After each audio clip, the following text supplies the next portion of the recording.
ክርስቶስ ተንሥአ እሙታን አሰሮ ለሰይጣን ሰላም ኮነ። እንኳን ለጌታችንና ለአምላካችን ለመድኃኒታችን ለኢየሱስ ክርስቶስ የትንሣኤ በዓል በሰላምና በጤና አደረሳችሁ አደረሰን። በወቅታዊ ጉዳይ ተመለስኩኝ። እርሱም ደግሞ በአንድ ጉዳይ ነው። የምታስታውሱ ከሆነ ከ3 ቀን በፊት በዚህ ቪዲዮ ላይ በተለይ የእነ አባ ሕፃንን ባቀረብኩበት ጉዳይ ላይ እንዲህ ብያችሁ ነበር። ሰው አይወጣላችሁ የተባለ ምንድን ይመስላል ናቸ ከቁልቢ ቤተክርስቲያን ጋር ተገናኘ።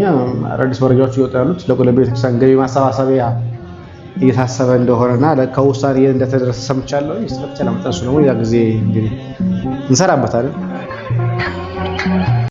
ስለዚህ ከቁልቢ ጋር በተገናኘ በውስጥ ለውስጥ እየታሰበ ያለ ነገር ነበር አለ ብዬ ተናግሬ ነበር። ምንድነው ያ ነገር ሲባል የገቢ ማሰባሰቢያ ቁልቢ ገብርኤል ለዛ ለታላቁ ገዳም።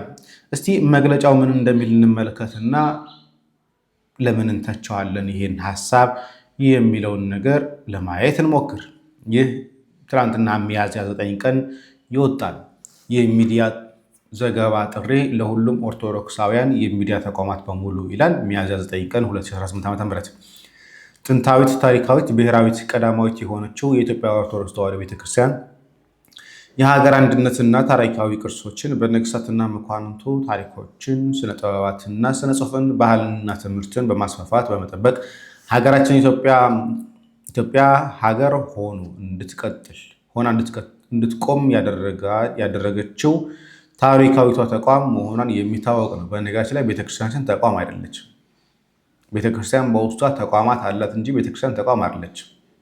አንደኛ ቤተክርስቲያናችን ከምትታወቅባቸው ታሪካዊ ስፍራዎች መካከል ከራስ መኮንን ዘመን እስከ አድዋ ድል ድረስ የሀገር ክብር የሚንጸባረቅበት የቁልቢ ደብረ ኃይል ቅዱስ ገብርኤል ቤተክርስቲያን በውስጡ አቅፎ የያዛቸው ልዩ ልዩ ቅርሶች በቀዳሚነት የሚጠቀሱ ናቸው። ይህ የተቀደሰ ስፍራ ከ130 ዓመታት በላይ በሺዎች የሚቆጠሩ አማኞች በዓመት 2 ጊዜ ከሀገር ውስጥ እና ከዓለም ዙሪያ ለንግስ የሚገኙ ቅዱስ ስፍራ ሲሆን ህንፃ ቤተክርስቲያኑን ለዘመናት እድሳት ሳይደረግለት የቆየ በመሆኑ ምክንያት ለከፍተኛ ችግር የተጋለጠ መሆኑን እድሳት እንዲደረግለት ቅዱስ ሲኖዶስ ውሳኔ አስተላልፏል።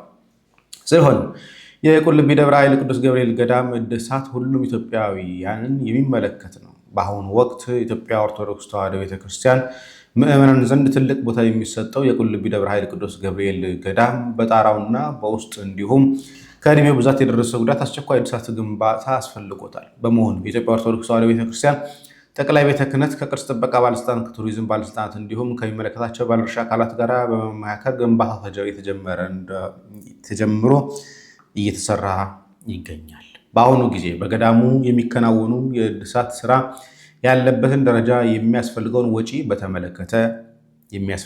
ወጪ በተመለከተ ለሕዝበ ክርስቲያኑ ተደራሽ ለማድረግ ሚያዝያ 14 ቀን የፊታችን ማለት ነው ዛሬ 10 ነው። ስለዚህ 4 ቀን ይቀረዋል። 2018 ዓ.ም ከጠዋቱ 4 ሰዓት እስከ 6 ሰዓት በኢትዮጵያ ኦርቶዶክስ ተዋሕዶ ቤተክርስቲያን በቋሚ ሲኖዶስ አዳራሽ የቋሚ ሲኖዶስ እና የአብይ ኮሚቴው አባላት በተገኙበት ዝርዝር ጋዜጣዊ መግለጫ እንደሚሰጥ መሆኑን ሚዲያችሁ በዕለቱ ተገኝቶ አስፈላጊውን ሚዲያ ሽፋን ለመስጠት ከወዲሁ ታሪካዊ ገዳሙ እድሳት ተሳታፊ መሆን የመልአኩ ቅዱስ ገብርኤል በረከት እንድታገኝ ሲል የደብረ ኃይል ቅዱስ ገብርኤል ገዳም አክብሮት ጥሪውን አስተላልፏል። የኢትዮጵያ ኦርቶዶክስ ተዋሕዶ ሕዝብ መገናኛ ብዙኃን በፌስቡክ ያስተላለፈው ነው። እኔ ለማንበብ ዚህ እንዲመጣ አምጥቼ አይቼው አሁን እየሆነ ያለው ነገር ምንድነው? እድሳት ያስፈልገዋል። በጣም ታሪካዊ ነው፣ ቅርሳዊ ነው።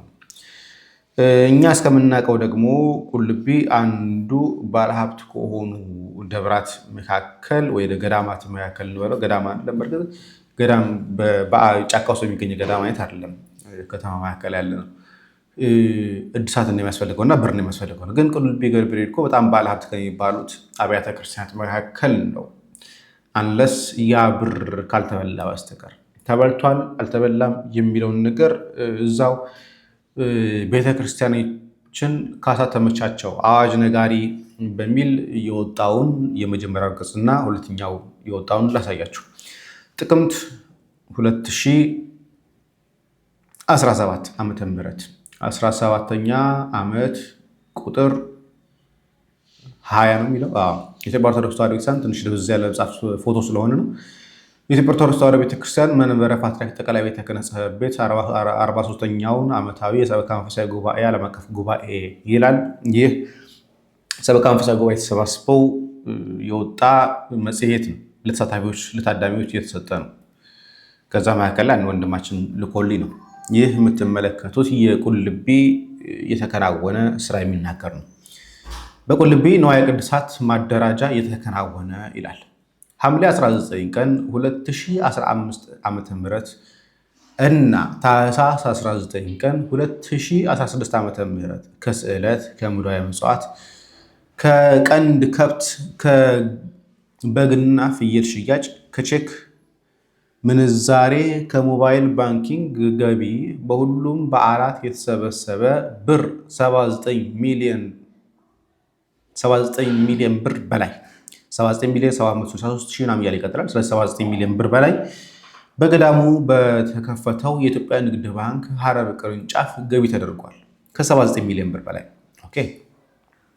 ሐምሌ 19 ቀን 2015 ዓ.ም እና ታኅሳስ 19 ቀን 2016 ዓ.ም በስዕለት የገባው ንዋየ ቅድሳት ንብረት እና በኤፌሰር መኪናዎች ተጭኖ የመጣው መምሪያ በንብረትነት እንዲመዘገብ ከተደረገ በኋላ በመምሪያው ሽያጭ ክፍል ተሽጦ ብር ከ10 ሚሊዮን ብር በላይ የተገኘ ሲሆን በአጠቃላይ በበጀት ዓመቱ ብር 90 ሚሊዮን ብር በላይ እንደተገኘ ይናገራል። ይህ መቼ ነው? የሐምሌ 2015 እና የታኅሳስ 2016 ላይ ያለው የንግስ በዓል ላይ የተገኘ አጠቃላይ ገቢ 90 ሚሊዮን ብር ይላል።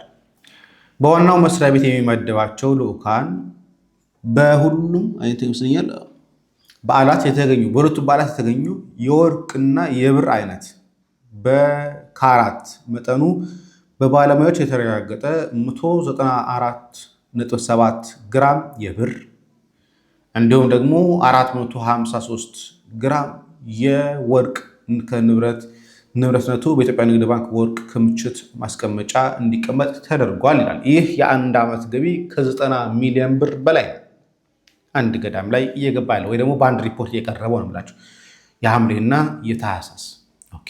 ይሄ እዚኛው ላይ ያለ ነው። ሁለተኛው ላይ ያለው ደግሞ ይሄኛው አዋጅ ነጋሪ 18ኛ እትም ዓመት ቁጥር 21 ላይ ጥቅምት 2018 ዓ.ም ላይ የቀረበ ነው። በኢትዮጵያ ኦርቶዶክስ ተዋሕዶ ቤተክርስቲያን መንበረ ፓትርያርክ ጠቅላይ ጽሕፈት ቤት 44ኛ ዓመት ሰበካ መንፈሳዊ ጉባኤ ዓለም አቀፍ ጉባኤ የሚል ነው። እንደምትመለከቱት እዚህ ላይ ምንድን ነው የቀረበው የሚለውን ደግሞ ሪፖርት ደግሞ እንመልከት። እዚህ ጋር ከዚህኛው እንጀምር። በቁልቢ ቅዱስ ገብርኤል ንዋየ ቅድሳት ማደራጃ መምሪያ ብር 167 ሚሊዮን በላይ ከ167 ሚሊዮን ብር በላይ የተገኘ ሲሆን ለመምሪያው ለገዳሙ ስራ ማስፈጸሚያ በልዩ ልዩ በጀት ድጋፍ 81 ሚሊዮን ብር ወጪ ሆኗል ይላል። የተገኘው ብር 167 ሚሊዮን ብር ነው። ነገር ግን ከዛ ውስጥ ደግሞ ወጪ የተባለው 81 ሚሊዮን ብር ነው።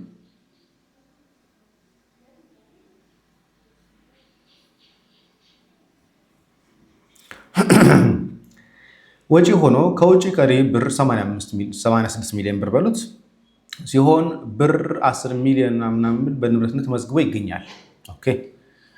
በትንሳኤ ማተሚያ ድርጅት ብር 34 ሚሊዮን ብር በላይ የተገኘ ሲሆን ብር 29 ሚሊዮን ብር በላይ ወጪ ሆኖ ከውጪ ቀሪ በጥሬ ገንዘብ ብር 5.9 ሚሊዮን ብር በንብረት ክፍልና በሱቅ ብር 30 ሚሊዮን ብር በግምት ያለው ለቀጣይ ዓመት ተዘዋውሯል። የሊቃውንት ጉባኤ ዝክረ ኒቅያ ዝግጅት ብር 7.7 ሚሊዮን ብር ድጋፍ የተገኘ ሲሆን ብር 4 ሚሊዮን ብር ስራ ላይ ውሏል። የገዳሙ መምሪያ ካገኘው ድጋፍ ብር 3.7 ሚሊዮን ብር 3.72 ሚሊዮን ብር በስራ ላይ ውለዋል።